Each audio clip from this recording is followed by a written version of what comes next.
Izin bertanya Ustadz, jadi saya sudah taubat nasuha, lalu apakah Allah tetap memberi efek dari dosa besar yang saya perbuat sebelumnya? Jazakallahu khairan. Yang pertama, hadirin Allah muliakan, eh, ada dua poin. Kalau seseorang itu sudah taubat nasuha, maka insya Allah Allah akan perbaiki kehidupannya. Kalau dia taubat nasuha, yang berlaku bagi dia adalah surat Al-Furqan ayat 70. Coba ke surat Al-Furqan 70. Illa man taba wa amana wa amila amalan salihah faulaika yubaddilullahu sayyiatihim hasanat. Kecuali orang yang taubat, beriman, dan beramal saleh, mereka itu keburukannya Allah ganti dengan kebaikan. Masya Allah. Wa kana Allahu ghafurur rahima. Sesungguhnya Allah Maha Pengampun lagi Maha Penyayang. Jadi barang siapa yang bertobat, beriman, beramal soleh, faulaika yubaddilullahu sayyiatihim hasanat. Jadi jangankan ada efek, keburukannya itu Allah ganti dengan kebaikan. Allah ganti dengan kebaikan. Dan Nabi kita selalu bersabda, at-taibu minadz-dzanbi kaman la dzanbalah. Orang yang bertobat dari dosa kayak nggak punya dosa. Tapi pertanyaan besarnya adalah, apakah tobat kita benar taubatan nasuha? Dan taubatan nasuha susah untuk diklaim. Terlebih lagi bahwa konsepnya itu bukan mengklaim. Konsepnya itu dalam beramal soleh adalah menggabungkan antara cinta, harap, dan cemas. Bukan memastikan diterima. Hadirin Allah muliakan. Makanya Nabi Ibrahim setelah membangun Ka'bah, beliau berdoa, Rabbana taqabbal minna. Bersama Nabi Ismail, ya Allah terimalah amal ibadah kami ini. Minta kepada Allah diterima, bukan mengklaim amalku pasti diterima.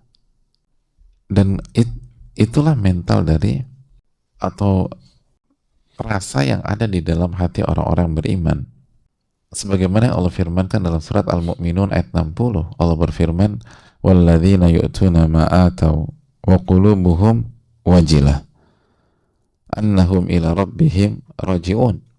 Dan orang-orang yang mengerjakan apa yang mereka kerjakan, lalu setelah mengerjakan mereka atau hati mereka takut, karena mereka yakin mereka akan kembali kepada Allah Subhanahu wa Ta'ala. Jadi orang-orang yang mengerjakan apa yang telah mereka kerjakan, memberikan apa yang telah mereka berikan.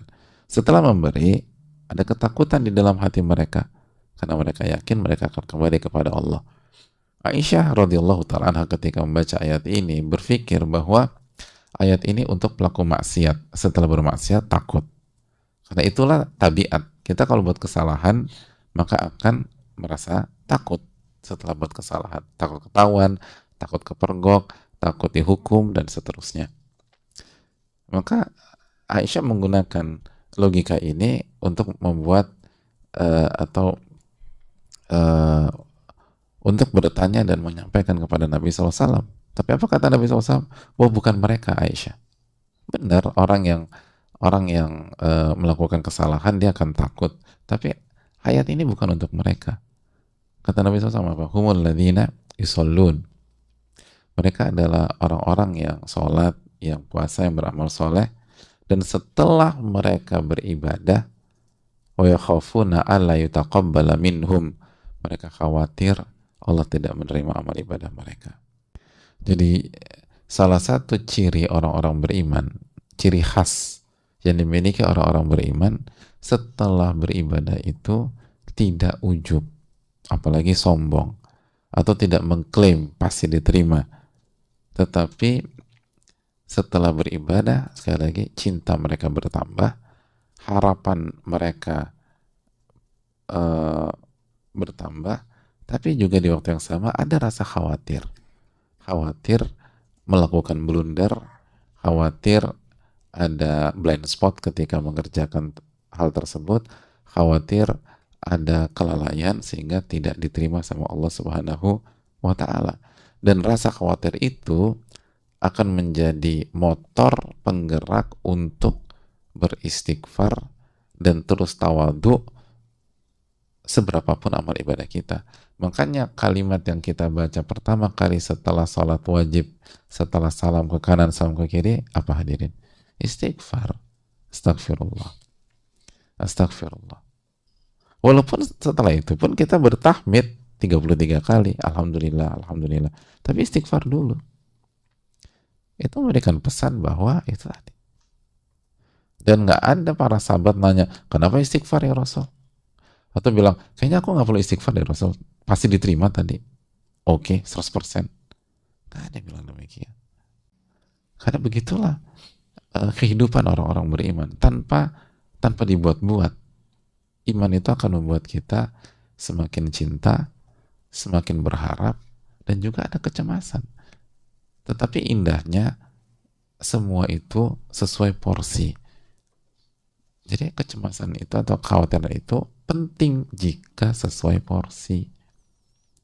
Begitu terlalu, karena kalau nggak ada kecemasan, ngeremehin kita. Itu tadi. Mohon maaf kalau aku nggak beristighfar ya, karena aku pasti diterima. Sombong. Ujub nanti. Kalau kecemasannya kebanyakan, paranoid, kehilangan harapan, putus asa, akhirnya malas ibadah. Kenapa? Karena sudah hopeless. Udah nggak mungkin deh. Sama aja gue mau berusaha juga pasti gagal. Gue mau sholat juga lo nggak terima, ngapain gue sholat kalau begitu? Jadi hadirin itu yang perlu kita camkan. Jadi kalau benar-benar kita taubatnya taubatan nasuha, Allah akan ganti. Tapi pertanyaannya, benar nggak itu taubat nasuha? Itu yang perlu harus kita evaluasi. Itu yang perlu kita tanamkan bersama-sama.